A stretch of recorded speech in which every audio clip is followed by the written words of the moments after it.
Hi, you're listening to Book Chat with author Vivian E. Moore.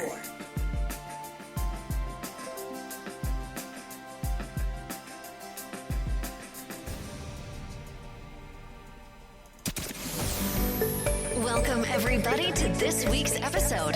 We really appreciate you joining us. This podcast really shows us how we can all learn, live, and thrive off of each other. By sharing our knowledge through our conversations, we will impart some knowledge whilst learning ourselves how to progress even further. Here is your host.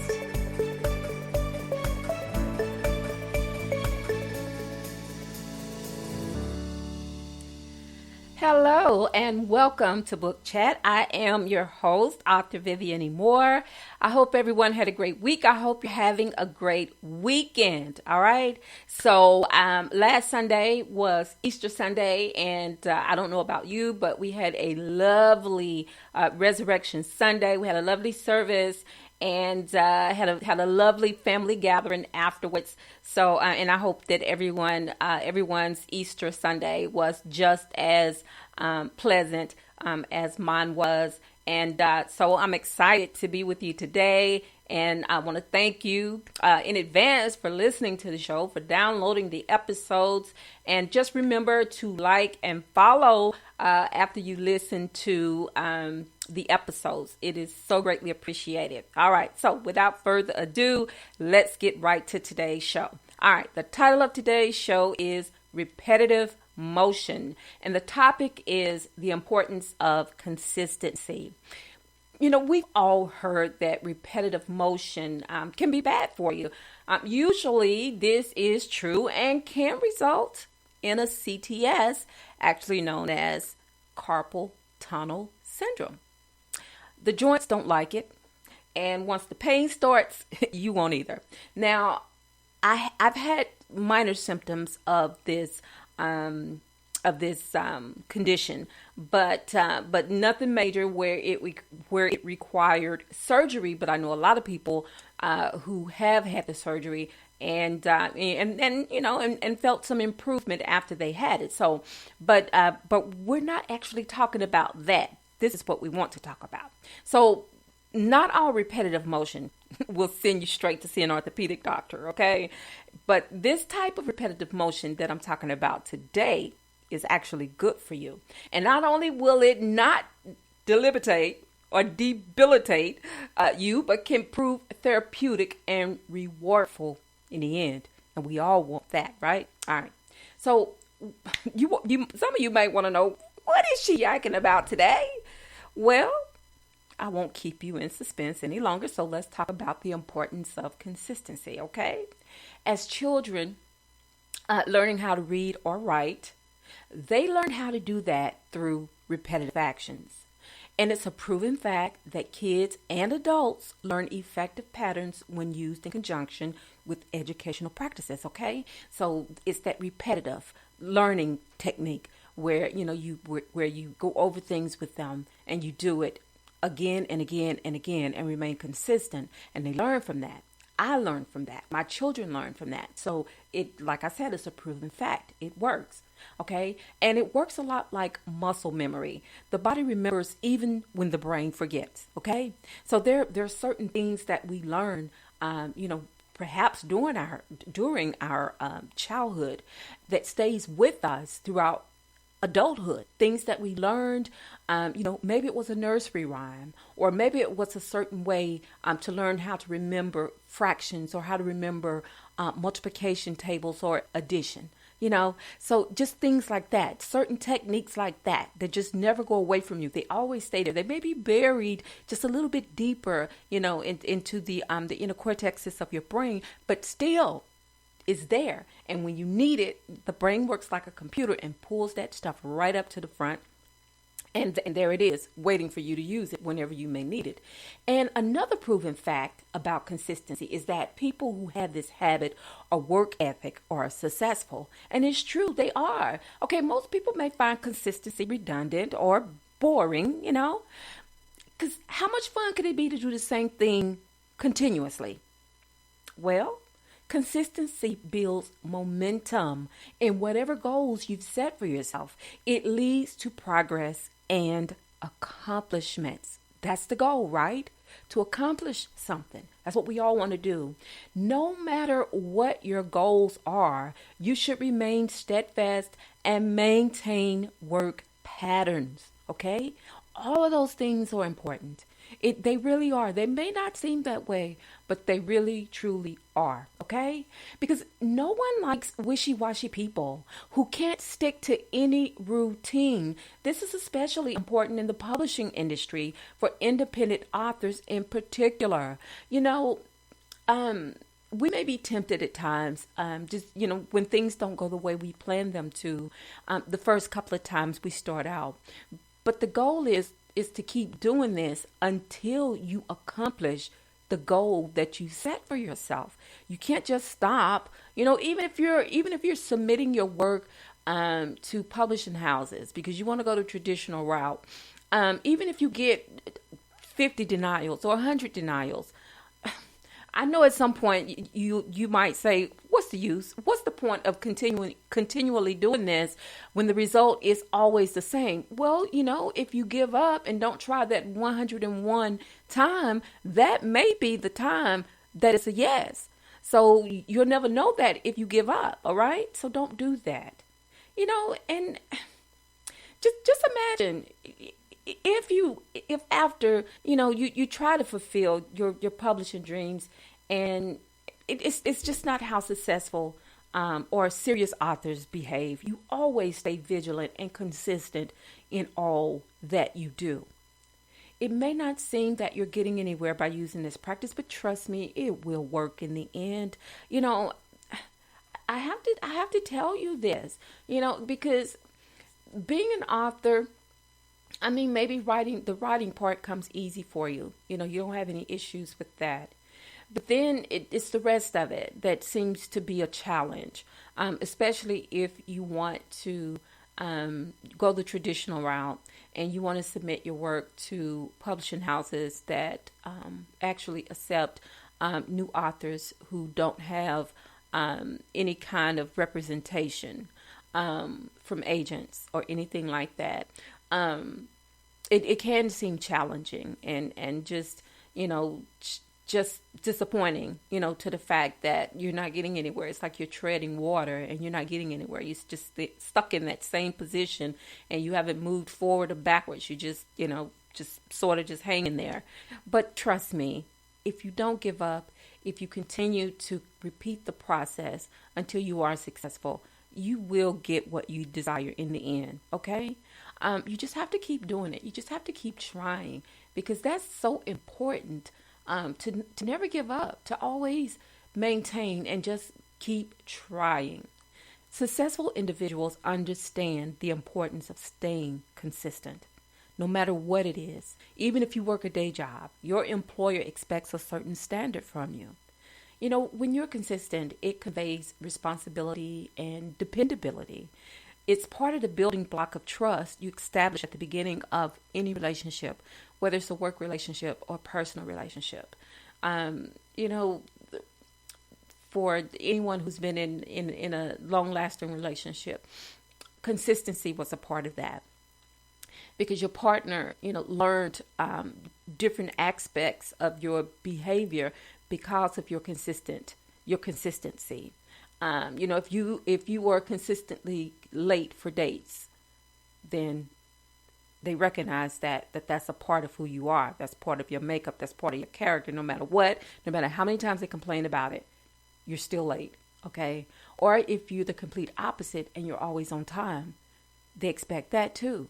That's a part of your character that they expect, that they've noticed. And personally, on a personal level, I love that because I hate being late. And, and I want to show reliability. If I tell someone something, I want to make sure that I live up to that promise, because it's just as important to me as it is to that person, that I've made that vow to. So, just don't brush it off as, oh, well, they'll get over it. It doesn't matter. I was late, whatever, it won't happen again. You can't adopt that type of attitude about anything, because you won't get anywhere. Trust me, you won't. You will not get anywhere. And the same applies to authors in how we network and show a level of professionalism about our work. But not only that, it's a brand builder that sets you apart from the competition. And that's what we want to do. We want to be noticed. We want to be a standout. We don't want to be grouped with certain people or, certain behavior or certain actions of conduct. We don't want to be grouped in any type of category that's negative. We want to stay on the positive side. And to accomplish that, you have to have a level of consistency. And it needs to be a cross-the-board behavior. If you are the type person, and I'm just going to use me as an example, I love things done in a timely fashion. I don't like being late. I would rather be 30 minutes early than 5 minutes late. You know what I'm saying? Because that sort of wrecks my day. It throws me off completely because I feel like I'm always in that catch-up mode. Like I'm always trying to make up time. And I don't like that. I like being prepared. And that's what consistency is. It's a state of prepared awareness all the time. Because it just speaks dependability and all of those positive actions that people look for, because those are part of your personality traits. And that's a good trait to have. So, if you are not that type of person who who just can't seem to get it right, it's like you're always late, and you never do what you say you're going to do. That's not good. That is not good on any level. So, and I'll be the first person to call you out. I surely will, but still I would do it in a way that shows love, and not trying to be nasty or anything like that, make you feel bad, because I never want to do that to anyone. Because we all understand the value of consistency in personal and business relationships, and our children learn by our steady habits as well. Anyone we come in contact with, because consistency speaks trustworthiness and stability. It does. As children, they need that. Children need consistency in their lives. Because it helps them to grow up to be consistent individuals, to be consistent adults. It's just one of the best things that you can establish in a child's life is consistency. Because everybody wants to have that feeling of stability, that no matter what, they know that they can depend on you. And, no matter what happens, they still know that they can depend on you. They come to believe that you are who you say you are. And that is equally important in this industry of publishing and writing. Okay. If your work is not up to par and you don't care to change it, you don't care if you are so fortunate to receive any type of feedback from publishers about your work, let me tell you, that is always a good thing, because the majority of authors who submit their work traditionally never hear back from a publisher. Their work goes into a slush pile, and that's it. You may get the initial email, because that's how everything is done now electronically. You may get that initial email that alerts you that yes, we received your work, and they tell you from the beginning, if we accept it, you'll hear back from us. If we don't, you won't. Okay, and it's just that simple, and that's how they do it. Because I understand they probably get hundreds, if not thousands, of submissions. Probably on a monthly or weekly or maybe even a daily basis. I don't know. But, I know it would be hard for them to acknowledge and respond to every single transmission that they get, So if you are fortunate to hear back from a publisher, you can count yourself as being well, not only fortunate, but they saw something in you that they felt they needed to respond to, to let you know, okay, and give you a few pointers, give you some constructive criticism, because that's important too. We all need it. We may not like it, but we all need it because it shows us where our weaknesses and our strengths are. And without it, we would never know. So it's good. Just remember that. So the next time anyone asks, why do you always do the same thing repeatedly? Like a scene from the movie Groundhog Day, tell them consistency is the common denominator between success and failure. All right, guys, that's all I have for you today.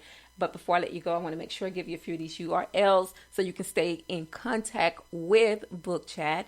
It's on weekly, each Saturday at 6 p.m. All right. So the first URL, of course, is Spreaker, and that is https://www.spreaker.com/user/author Vivian E. Moore. You can follow me, like me on all social media. That includes Facebook, Instagram, and Twitter. How did I forget Twitter? And Twitter, okay, but Instagram is by invitation only, okay?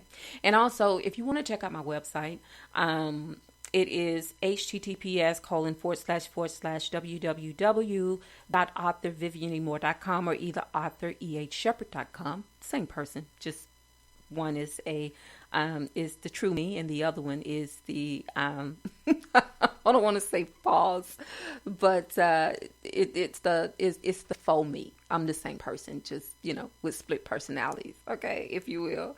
And also, if you want to go to my blog, that is at https://vivianemore@blogspot.com. All right, and you can also check out Book Chat on Apple Podcast, Spotify, iHeartRadio, Google Podcast, Castbox, Deezer, Podcast Addict, Podchaser, YouTube, SoundCloud, Dial 7, iTunes, Audible.com, Verbal, spelled VURBL, and also Luminary. Okay, so those are all the wonderful places where you can listen to Book Chat.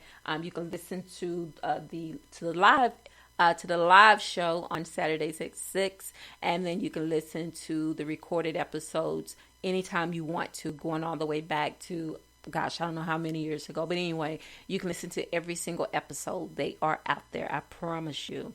And also, guys, tomorrow is worship day. Every day should be, but tomorrow, Sundays especially. And, if you're still listening to the sermons via telephone or through live broadcast or either in the brick and mortar church house, just remember to still practice, your social distancing. I know a lot of people have had they've had the shots, and some people may have had one and some may have had both, or either some may have had the single dose, but still they want us to be vigilant and to, still, outside of our bubble, they want us to be safe. And I can't say that enough, but what you can do, you can invite your family members and your friends and your neighbors to listen in to those socially distanced broadcast sermons each and every Sunday, and let the kids listen in too, because they need that reassurance as well. It's important to them too to know what's going on, to hear that word, because you may think that they're not listening, but children are like sponges, and also they are great multitaskers. They can be doing 101 other things, but still have those ears tuned into what's happening. So, don't ever count them out, because they do listen. And also tell someone that you love them, because tomorrow is not promised. Today may be the only chance you get to say that. So I love you. I hope you love me back. Until the next time you hear my voice, God bless you and goodbye.